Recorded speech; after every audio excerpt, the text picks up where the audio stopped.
Thank you for stay with us. If you're just joining us, we are taking a look at Akwa Ibom at 37 with regards to the commerce, trade, and industry sectors. Joining us is Dr. Emmanuel Akpanabong. He's president to U Chambers of Commerce, USIMA. He's also CMD of St. Athanasius Hospital, U, and is the chairman Ibibio Elders Forum. Doctor, once again, welcome to Political Spectrum.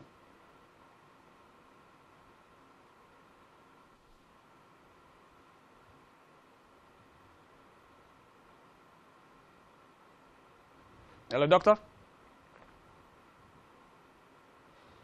Also joining us is Ainde Oladokbo. He's an accountant, financial analyst, and children's financial literacy advocate. Ainde, welcome once again to Political Spectrum. Thank you for having me. It's a pleasure. Hello, can you hear me? Okay. Thank you. Yes, Thank you. I can hear you. Thank you. Yeah, I can hear you, but it's breaking. Yeah. Oh, I'm so sorry. I think it's one of those things that happens in Nigeria when we don't have all of the take play in our favor. But once again, welcome to Political Spectrum. We are looking at Akwa Ibom at 37. Let's start with Doctor, or rather, let's start with Doctor. Yes, Doctor. When we had that little challenge, we were talking about the enormous opportunities that we have in Akwa Ibom, having a $50 billion economy with income per capita of 7,000 plus US dollars. Opportunities all over the ocean. We have gas, we have crude oil. Akwa Ibom is the third largest economy in Nigeria. But yet, there are some who will tell you that Akwa Ibom is more or less a civil servant state. We have previous administrations who have embarked on significant industrialization missions. But when you go around some of those places, if you mention some of the move that we made with regards to coconut oil refining, the farm at Eastern Obolo, the coconuts have refused to grow. And this is also a testament of some of the things that we've seen in other areas. But then we also have good news in Ibom Air being perhaps the best airline in Nigeria as we speak, also the youngest airline. Recently the government just made the purchase of 60 billion naira of 2 Bombardier jets. But others are asking, could that money not have been better put, say for instance, in power generation or some other areas of the economy? Let's start with you, Dr. Emmanuel Akpanabong. What are your thoughts with regards to Akwa Ibom at 37 and our industries, our commerce, and our trade? Okay. Thank you very much. Even though the line has been breaking, but from the bit I can pick up, I want to say that we are very lucky. Akwa Ibom State is well endowed. And the issue of prioritization, because your question still to the fact that the money that was spent on this, perhaps should have been better put in this. I don't want to see it so, because this issue of prioritization at the discretion of who in the saddle of power should be seen that there is a vision. At the time, the government under Obong Victor Tar was talking about incubation center, sending out people for training. A lot of people didn't see those things as being priorities. But when you are thinking about the future, Akwa Ibom today, to have an airport of this international standard, and now we are working towards creating enormous opportunities at the seaports, Ibaka, and the rest of those places, to the road network in the state, and the governor and the security agencies are working towards ensuring there is security. And these are the things that will attract investors, so that the ultimate development of the state can be guaranteed by all those things. So I don't want to be in a hurry to question the prioritization in what is being done. The present government, I must confess, is on the right track in a number of areas. All that we are saying, particularly from the private sector, your Chamber of Commerce in particular, is that government should encourage a private sector participation in development. Partnership, collaborations are the things that we need. Investors from the private sector can help government enhance the prioritization and implementation of its program. So I think government is somehow on the right track. Okay, let's also bring in Ainde. Mr. Ainde, what are your thoughts? Same question. We've had strengths, weaknesses, opportunities, threats. Are we heading in the right direction? What can you say with regards to Akwa Ibom at 37 in the area of commerce, trade, and industry? Okay, thank you so much for that. I think the state is going in the right direction. I think over the years you've seen a sudden or a huge spike in developmental projects in the state, which has brought about a lot of reviews from across the nation and even outside of Nigeria. I mean, there are a couple of times you look at Akwa Ibom on TV and you're wondering, wow, is this state, the same state I live in? Because it looks like, you know, there has been a huge investment in capital projects. And one other thing I've seen along the line is the fact that the greatest assets any state or any country will have are the people who live in the state. And I'm seeing a kind of policy advancement in the government trying to purposely get the education in the state in the right direction. I've seen quite a number of infrastructure projects in education. I'm seeing the state sponsoring professional people to do that. And for me, that's... Hello? Okay. Ms. Ainde, are you still with me? I could barely hear some of the things that you said, but you were talking about the direction in which the state is going with regards to investment, also in education, if I got you right. Yes, absolutely. Okay, but then, with what we've had laid out, I'm looking at the movement from rhetoric. We have this situation where every government that I know of that never, at least it started in, I really saw it in the Gospel Akpabio administration with his Akwa Ibom Adoke. But then the next governor came up with Dakada, and then we have Rise. It seems as if we are really big on rhetoric, but sometimes when it comes to delivering on the rhetorics, again, great pointers. If you look at the GDP per capita, it's $7,000+. But when you look at it in real terms, that statistics is very far from reality. Absolutely. It's one thing for the government to say, this is the direction we are going towards. It's another thing for us as a state. When I mean us, I mean people who live in the state, to hold the government accountable for the direction they want to lead us to. Now, if the government says, this is where we are going to, we should be able to, you know, look into what they are doing. Is this thing in the right interest of the state? It's not so much about the data they churn out every month. How it affects ordinary people on the streets is as important as, you know, the data they are churning out.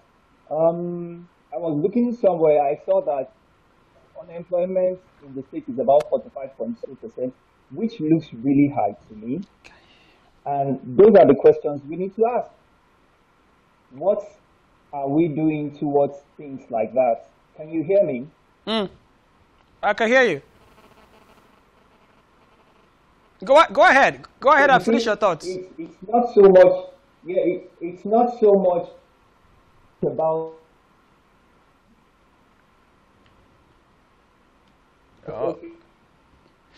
Again, we're having difficulties. Income is about $7,000. What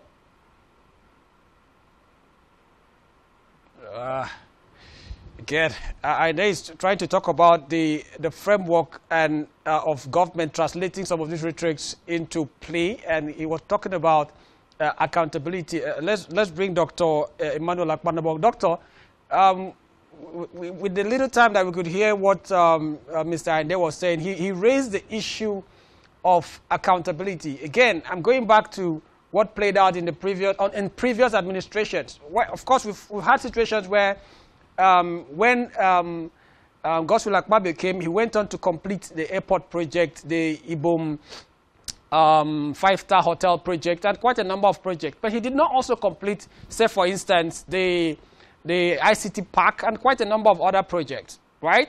When his successor came, Deacon Udom Emmanuel, we also saw a situation where he picked some things and completed, but he also didn't complete some other ones and started new ones. But today, for instance, the syringe industry or the smart metering solution factory seems not to be in operations.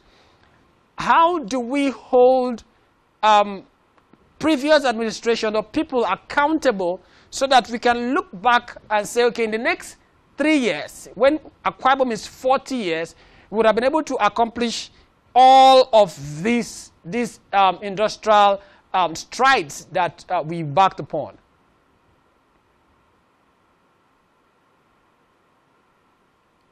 Doctor, you still with us? Yeah. Okay. Okay, yes. Okay, we're talking about accountability. Yes, sir. We're talking about continuity. Yes, sir. I think the issue remains on the person judging, the person doing the assessment. The assessor standing outside government may be so strict, so straight, and perhaps sees nothing as continuous. If I take major programs, for instance, the airport development, you follow from Obama Attah's time to Godswill Akpabio's time, Udom Emmanuel. Each time someone wants to criticize, we emphasize the fact that new governments would dump what the predecessor did and start his own. You forget the consistency in that airport development program. The same thing with the Ibom seaport matter. I cannot say of any government in that hierarchy that completely abandoned that project.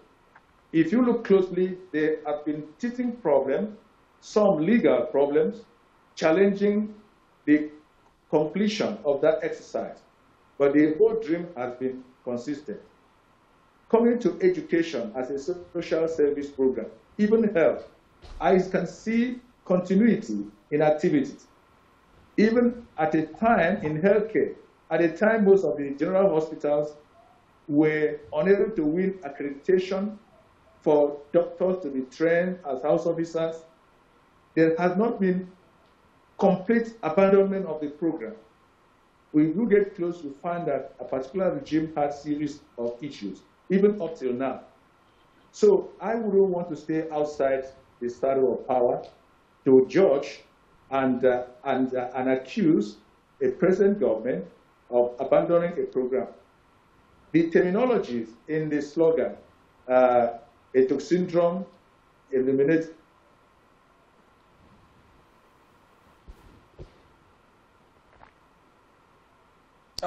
Having challenges there. But I'm listening to Dr. Chris making some very fair points, I would say, because when you look at consistency, all of these projects were put in place, at least embarked upon, by architect Obong Victor Attah, who set out to draw a blueprint for Akwa Ibom's industrializations as far back as 2000. When he just came in, just a few months after he had come in into office in 1999. And whether we are talking about the deep sea port project, the airport project, all of these have to do with what architect Obong Victor Attah set in place as a blueprint, which other governors have followed. And going to Doctor's point, there have been continuity. Doctor is back. But you were raising an issue with regards to the deep sea port. Again, going back to what Mr. Ande was talking about, accountability.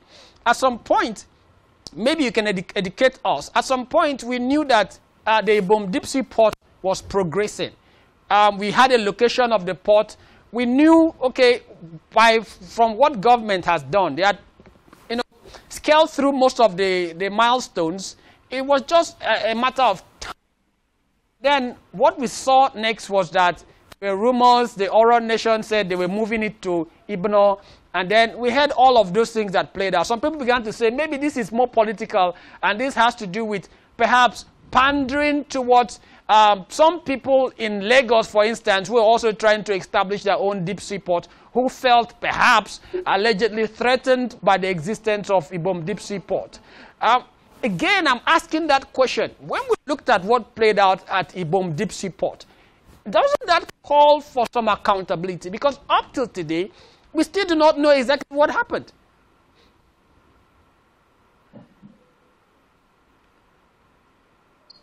Doctor, can you hear me? Yes, yes. Now, I just want to work on the word accountability. Okay. Whenever people hear of accountability, they think of the money received from Federation account, the details of how it was spent. I see beyond that in accountability. I understand that government programs have to be budgeted for. And then the style, the situation whereby the State House of Assembly go into the details of appropriation, even holding public hearings, people going to make contributions to the budget before these funds are approved and disbursed. That is part of accountability. We don't only wait until the money is finished. We come and say, that 30 billion they collected, where did they do? What did they do? What did they use it for? That is the thinking of a lot of people in accountability. Transparency and exposing the community to government programs through public hearings, as I said.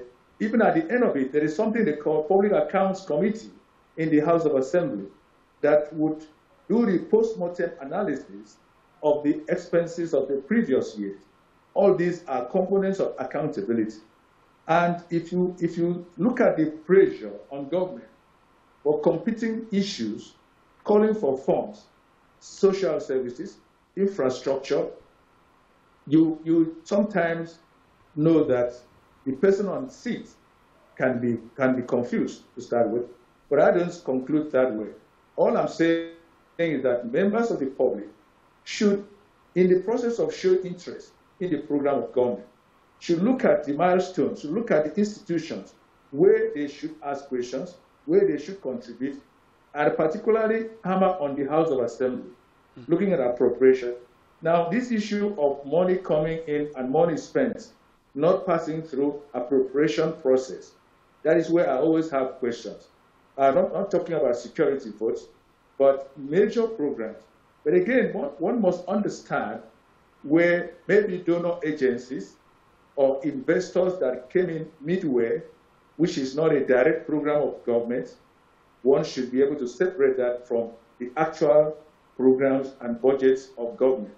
So, head or tail, accountability, transparency, if one takes time to look into the program and processes of government, he will appreciate of what is on the tail. Inde, you just heard what Doctor said. Doctor was talking about accountability, and he moved the focus to the House of Assembly, who perhaps have not been up about their responsibility with regards to their oversight functions to the executive. And again, looking at all of these things that have to do with Akwa Ibom's commerce and industry, our time is up, I know, but what do you say with regards to what the House of Assembly is not doing that they ought to have done? Okay, so I think there has to be a lot more communication coming from the House of Assembly to the people of Akwa Ibom State. because they are privy to information the populace do not have. And you can't just keep quiet and say, oh, we know what we're doing. I think they should be more forthcoming when it comes to projects that affect everybody in the state. Oh, this is what we are working on. This is where we are at the moment. If there are issues, let people know, okay, there is a bottle. Yeah, but the executive are working on it. We are working on it as well. I mean, that will go a long way, in letting people know we have people who are leading us and they are open up enough to let us know where we are. But that's only one side of what he said. He also talked about the role of the citizens to also question, because we also have this situation where people in Akwa Ibom State do not even know who their representatives are, do not ask them any questions. They only have these interactions during electoral cycles. So we also should talk about the role the citizen has to asking the questions for a result sheet, a scorecard of what has been done either as executive or as the legislature. But let me let either or both of you have a final words with regards to where you see Akwa Ibom in the next 3 years. In 3 years, Akwa Ibom will be 40. And some people say a fool at 40 is a fool forever. I wouldn't say that Akwa Ibom is a fool. Akwa Ibom is not a fool. We're doing great in some regard. But give us some indication of where we are heading in the next 3 years. Doctor, let's start with you. Yes, I have great hope that in the next few years, Akwa Ibom will climb some heights. Looking at the attitude or the policy of government towards education. Look at that noble idea of sending children to the UK to be exposed to education in Britain. Akin to what happened in 1929 when the Video Union sent his Merchants of Light out. Education is key to this thing. Now, my other emphasis is that the private sector must be encouraged to thrive. You're encouraging the private sector to thrive, you give some incentives. Incentives means these multiple taxations should be checked so that struggling small and middle-scale businesses can survive. Government access to funds. I'm so thankful to this government for bringing the Bank of Industry to Akwa Ibom State, and then other commercial banks should be encouraged to encourage struggling businesses to have. Issue of power supply. I understand the regulatory authorities and government is even questioning some of the things that are happening. So all these things will make the private sector so that a lot of people will not depend, because over-dependence on government, palliatives from government, has been a killing project. So let independent people, private sector in particular, think of how to collaborate, how to even assist so that development can be total. I have great hopes that Akwa Ibom will rise. Okay, Dr. Kwadabog has great hopes. Ainde, what are your thoughts? Give us a 30 seconds projection of Akwa Ibom in 3 years. I think the state is on the right path. I think we are just like I usually say. Maybe we are 7 solid policies away from becoming a unicorn in Nigeria. I think the government needs to put in place more data-driven projects. More data-driven projects. Look at the data. What is it saying, and how do we meet this data? Because data is feedback. There are things you see that tells you what's actually going on. I think this state is actually going to be one of the biggest states in Nigeria if we keep going in this direction, and I think things can only get better. Wow, such great conversation, but for want of time, we have to draw the curtains. Had on the program the president of UO Chambers of Commerce, Isima. He's also CMD of St. Athanasius Hospital, UO, and chairman Ibibio Elders Forum, Dr. Emmanuel Akpanabong. Thank you for being on Political Spectrum this morning. Thank you. And also we had accountant and financial analyst and child financial literacy advocate, Ainde Oladipo. Thank you, gentlemen, for being on the program today.